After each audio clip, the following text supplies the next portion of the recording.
안녕하세요. 저는 2022년에 상담심리사 2급 필기 합격하고 2023년도에 자격을 취득한 김수호라고 합니다. 저는 22년도에 필기를 보고 23년도에 합격한 상담심리사 김혜원입니다. 저도 2022년도에 필기 합격하고 2023년도에 2급 최종 합격한 공한솔이라고 합니다. 한국상담심리학회에서의 상담심리사 2급 과목은 총 5과목이고요. 상담이론, 심리검사, 이상심리학, 발달심리학, 학습심리학 이렇게 5과목을 보게 되고요. 한 과목당 25문제에서 125문제가 나옵니다. 40점이 되지 않으면 과목이 하나 꽈락이 되는데 꽈락이 하나 나오면 전체적으로 불합격 처리가 돼서 다음 해에 재수 개념으로 다시 응시를 하셔야 되고요. 그 다음에 총 5과목의 평균이 60점이 이상이 돼야지만 여러분들이 합격 증서를 좀 받으실 수 있겠습니다. 저는 필기는 한 번에 합격했습니다. 필기 한 번에 합격했습니다. 저는 필기를 2번 만에 합격을 했습니다. 처음 시험을 볼 때에는 떨어지면 큰일이다 하는 생각이 좀 많이 들었던 것 같고요. 다만 2번째 시험을 볼 때에는 이전에도 한번 떨어졌는데 뭐 또 떨어질 수도 있지 하는 생각으로 보다 마음이 좀 편했던 것 같고요. 근데 궁금한 거 있어요. 필기도 아파요? 아파요. 면접만큼 아파요? 면접까지 못 가서 아파요. 네네. 네. 힘들 때 자주 듣는 음악이요. 가수 김보경 씨가 부른 혼자라고 생각 말기라는 음악이 있는데 그거 학교 이제, OST. 아프다. 잡생각 들 때 그 집 주변을 배회하면서 많이 들었습니다. 두 분도 많이 불안하셨나 봐요. 상당히 불안했습니다. 이게 아시다시피 또렷하게 매치되는 기출문제도 없고 유형을 전혀 모르는 상태에서 공부를 해서 공부한 게 과연 나올까? 라고 하는 게 굉장히 불안감을 되게 조성하는 것 같아요. 어떡하지? 라고 생각하니까는 내내 불안의 경험이 정말 많았었던 기억이 있어요, 사실은. 일과 시험 준비를 병행하고 있었다 보니까 퇴근 이후나 주말에 짬짬이 공부를 해왔습니다. 보통 2시간 내지 3시간 정도 공부를 하려고 했던 것 같습니다. 본격적으로 공부에 좀 하루에 3시간에서 4시간 정도 할애하고 주말에는 하루 8시간 정도를 잡아가지고 9시부터 뭐 12시까지 하고 밥 먹고 그리고 또 뭐 한 5시까지 하고 밥 먹고 밤에 좀 총정리하고 규칙적으로 했던 건 3개월을 굉장히 열심히 하고 하루에 3시간씩 시스템화 시켜가지고 시간을 정해놓고 했었어요.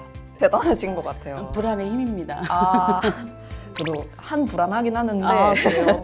저는 이제 일단은 그 시기가 되게 바쁜 시기였어요. 그래서 인턴도 저도 하고 있었고 그다음에 저는 또 대학원까지 같이 다니고 있어서 집중해서 준비한 거는 한 1, 2개월 전부터 퇴근하고 집에 가서 한 3, 4시간 정도는 하려고 했었고요. 저는 시간을 효율적으로 쓰는 게 되게 중요했습니다.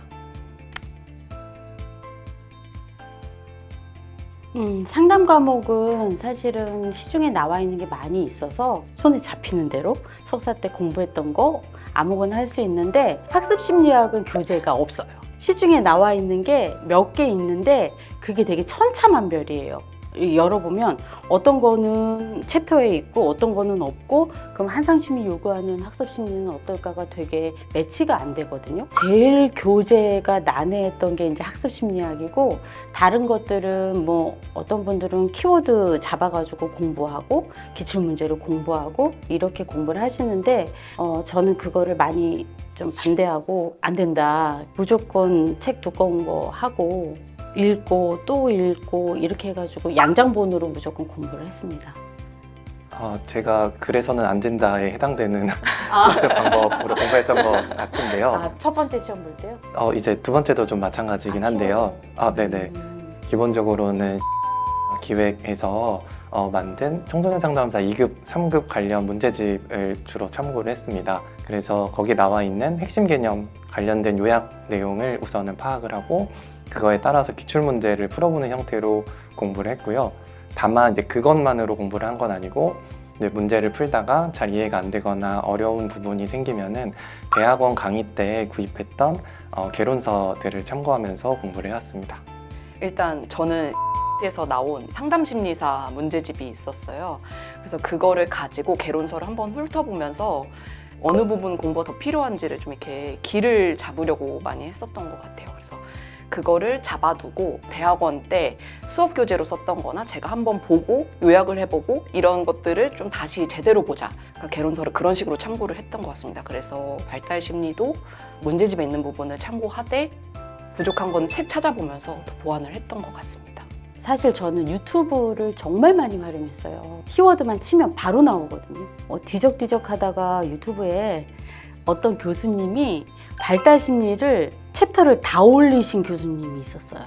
그래서 이거다 생각하고 저는 강의 듣듯이 일단 무료라서 좀 죄송하긴 하지만 강의를 1강부터 30강까지 다 듣고 이렇게 해서 되게 많이 도움을 받아서 되게 잘 본 줄 알았어요. 발달심리학 100점 나오면 어떡하지? 너무 쉬운데? 막 이러고 봤어요. 근데 반쯤 나왔어요, 반쯤. 그러니까 한상심 필기시험이 이런 애매한 매력이 있는 것 같아요. 되게 잘 본 것 같았는데 한 60 나오고 망했어, 정말. 또 재수각이야. 그런데 막 90점 나오고 그래서 누구한테 소개를 할 수가 없어요. 그쵸?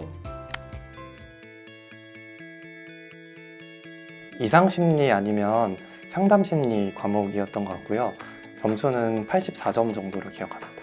상담이로 96점, 발달심리 60점 받았는데 발달심리를 제일 잘 본 줄 알았거든요. 저희 때 윤리강령만 4문제가 나왔어요. 그래서 되게 많이 조금 나왔네요. 깜짝 놀랐어요. 그것도 사례 들어서 이런 경우 뭐인가 이렇게 나왔을 때 그때 생각했던 게 한상심에서는 윤리강령 자체도 과목 하나로 생각을 하시는구나. 말씀해주신 것처럼 윤리강령은 지켜야 되는 규정이기도 하지만 사실은 저희를 보호해줄 수 있는 규정이기도 해서 되게 열심히 봤던 것 같은데 거기에서 좀 덕을 봤던 것 같기도 합니다. 암기 노하우는 점차 이제 나이가 들어가다 보니까 아직 많은 나이는 아니긴 하지만 어제 외운 거라도 오늘 다시 확인하고 꼼꼼하게 암기하자 하는 마인드로 하루하루 열심히 외웠던 것 같습니다. 나이 얘기는 제가 하려고 그랬는데 저는 정말 나이가 있다 보니까 다른 것들은 또 이해 과목이고 이상심리가 암기 과목이니까 이상심리를 시험 보기 한 달 전에 반짝 암기를 하고 다른 것들은 암기 위주로 가진 않고 처음 3번만 정독을 하자라는 마음가짐으로 한 번은 그냥 이해가 안 되더라도 쭉 그냥 읽는 개념으로 마무리하자 그랬고 두 번째는 이해하는 개념, 세 번째는 콕콕 집어서 암기하는 개념으로 사실은 3번씩 정독을 했어요. 이상심리 같은 경우는 사실 숫자가 되게 중요하거든요. 예를 들어 유병률, 진단 기준, 그 다음에 지속 기간 한 20개의 장애가 있었을 때 그거를 숫자만이라도 비교해서 확실하게 머릿속에 두어두면 굉장히 많이 효과를 보실 수 있어요, 사실은. 저는 상담심리학 같은 경우에는 범위가 굉장히 넓어요. 이론들이 너무 많고 어디까지 외워야 될까? 이게 진짜로 많이 헷갈렸었는데 가장 기본적으로 중심이 되는 이론들 뭐 인간 중심이나 아니면은 정신분석, 인지행동 이런 것들은 바삭하게 알 수 있도록 외워두되 그 해결 중심이라든지 아니면 다문화 상담, 여성주의 상담 이런 부분들은 최대한 시험 전까지 할 수 있는 만큼 최대한 알아보고 가자 이런 마음으로 좀 했던 것 같아요. 그래서 중심이 되는 이론들로 틀을 잡아두고 그 외에 다른 이론들도 이렇게 최대한 습득을 하자 이런 마음이었던 것 같고요. 발달 학습 같은 경우에는 학자별로 이 발달을 어떻게 받는지 위주로 많이 정리를 해보려고 했던 것 같고요. 유튜브 같은 데 검색을 해보면은 뭐 발달 관련된 영상이나 그들이 했던 실험 같은 것들이나 이런 것들을 좀 찾아볼 수가 있는데 이해가 좀 안 될 때 그런 것들을 찾아보면은 나중에 문제가 나와도 좀 덜 당황하면서 풀 수 있었던 것 같습니다. 혹시 그런 거 선생님들 안 했어요? 저는 이제 많으니까 만약에 현실 치료 그러면 소, 힘, 줄, 자생 이렇게 외워가지고 뭐 소속감, 그다음에 힘, 즐거움, 자유, 생존 이렇게 있잖아요. 기본적인 욕구가. 그래서 소의 힘줄이 스스로 생겨난다. 뭐 이런 식으로 해가지고 첫 글자로 그리고 막 그렇게 막 외우고 그다음에 뭐 지능 검사도 공실이가 그래서 막 뭐 공통성 이래가지고 막 말을 만들어서 막 외웠던 기억이 나요. 그 소 힘줄 자생가지고. 다 잊어먹어도 그렇게 말로 스토리로 만든 건 안 잊어먹어요. 저는 해봤어요. 그러니까 좀 저를 개념화 해보기도 하고 특히 현실 치료 같은 거는 질문지가 있잖아요. 그래서 내가 어떤 욕구가 가장 클까를 한번 해보는 거랑 안 해보는 거랑 진짜 다르더라고요. 그래서 이걸 해보고 나는 자유의 욕구가 높구나 하면 이제 자유의 욕구는 절대 안 잊어버리고 다른 선생님들이랑 같이 해보면 이 선생님 힘의 욕구가 높지 이런 것들 하면서 외웠던 것도 있었던 것 같아요. 저는 우선 심리검사랑 이상심리가 너무 어려웠는데 이상심리 같은 경우에는 마구잡이로 외우는데도 사실은 한계가 있고 그러다 보니까 저는 사례를 좀 많이 보려고 했었던 것 같아요. 그래서 에서 나온 이상심리 시리즈가 있는데 뭐 분열형, 분열성 이런 거는 진짜 봐도 계속 헷갈려서 그 책을 한번 아예 읽고 사례를 보고 하면은 그 부분이 조금 덜 헷갈렸던 것 같아서 이상심리는 사례를 보면서 좀 많이 외우려고 했던 것 같고요. 심리검사는 저희가 내담자들을 만나면서 MMPI, SCT 이런 것들은 조금 많이 쓰지만 사실 웨이즈나 로샤나 이런 검사를 많이 쓰진 않으니까 이게 어떻게 시행이 되고 어떻게 채점을 해야 되는 건지 만져보지 않으니까 외워지지가 않더라고요. 그래서 저는 다행히 대학센터에 있어서 지능 검사 세트나 이런 것들을 좀 열어볼 수 있는 기회가 있어서 좀 열어보고 뭐 실시 요강도 한번 읽어보고 다른 선생님들이랑 서로 해줘보기도 하고 이러면서 와닿았던 것 같습니다. 저도 그 가장 어렵게 느껴졌던 과목은 심리검사 과목이었던 것 같습니다.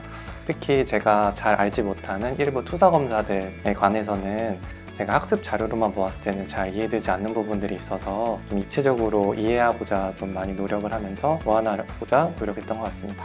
저기 3이라고 시험은 운이 진짜 중요한데 제가 그 부분은 진짜 암기를 많이 하고 갔어요.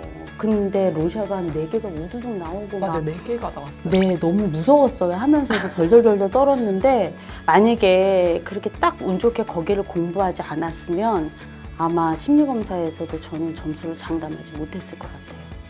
공부를 할 때 어떤 부분이 나올 것이다 라는 뭐 나름대로의 감 이런 것도 사실 중요할 것 같고 모르는 걸 모른다, 아는 걸 안다, 말할 수 있고 인정할 수 있는 그 공부의 센스도 저는 굉장히 중요한 것 같아요. 해보니까.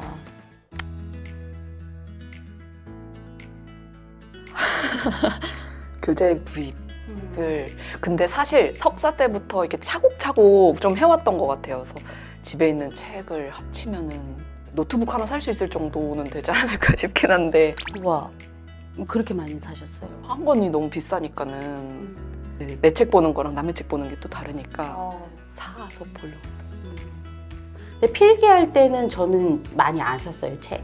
석사 때 공부를 많이 안 하니까 책이 새 책이더라고요, 뒤져보니까. 그래서 새로운 마음으로 다시 끄집어내서 공부하고 거기에 한 권씩 더 보탰던 것 같아요. 석사 때 교재가 제일 좋은 것 같아요. 프린트도 그렇고 석사 때 공부했던 교수님의 교재로 공부하면 적중률도 좋고 더 구매 안 하셔도 되지 않을까라고 저는 말씀드리고 싶어요, 사실은.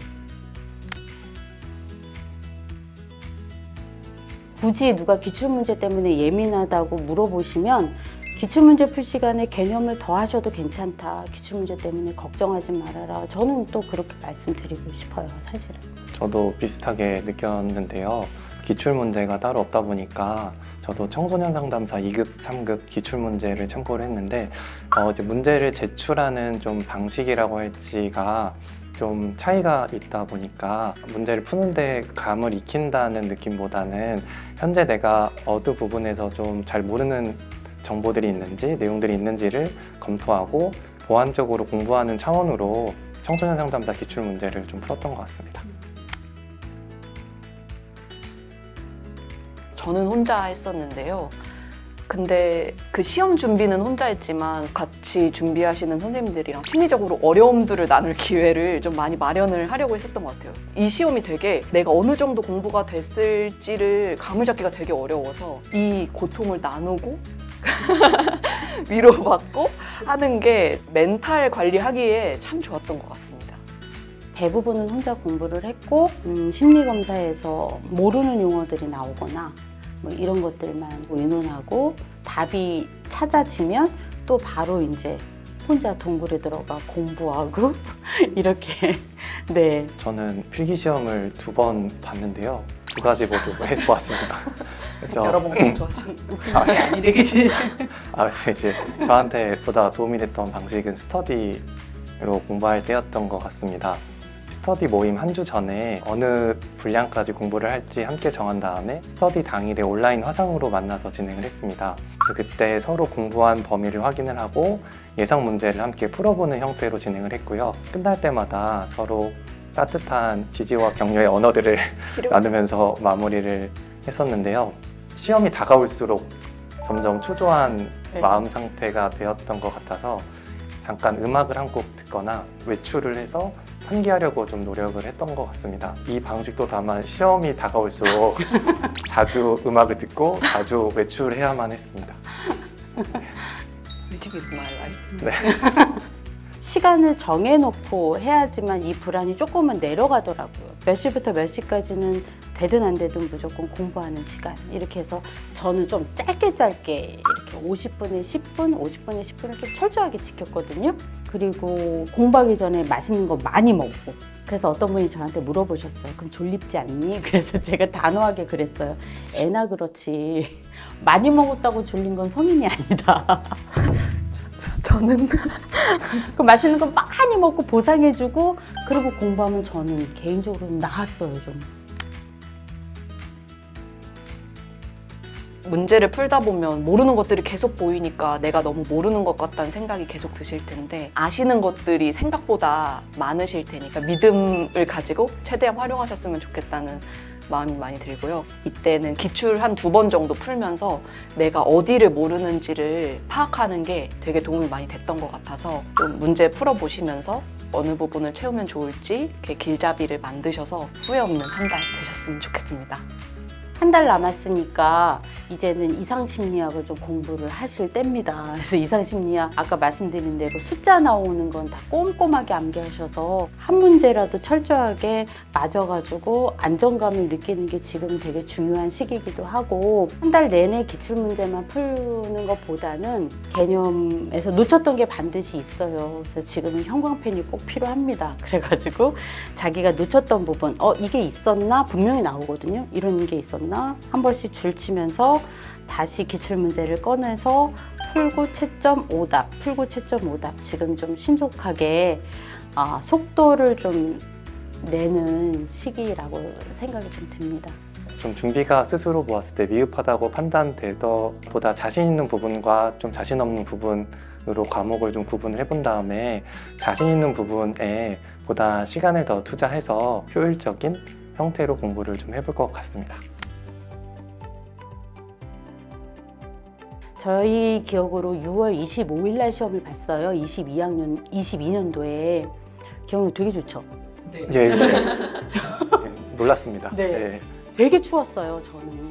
한여름은 아닌데 그래도 더운 시기니까 에어컨을 굉장히 빵빵하게 틀어주셔가지고 안 그래도 긴장했는데 손발이 바들바들 떨려가지고 가디건이라도 좀 하나 챙겨가지고 입고 벗고 하면 너무 좋을 것 같고요. 그리고 제가 당황했던 게 하나 있었는데 쉬는 시간에 휴대폰을 압수하고 안 주십니다. 그거를 알고 가셔야 돼요. 그래서 휴대폰을 전혀 사용하지 못하니까 공부할 거 있으면 휴대폰에 담아 가시면 안 됩니다. 이게 기억이 났어요, 지금.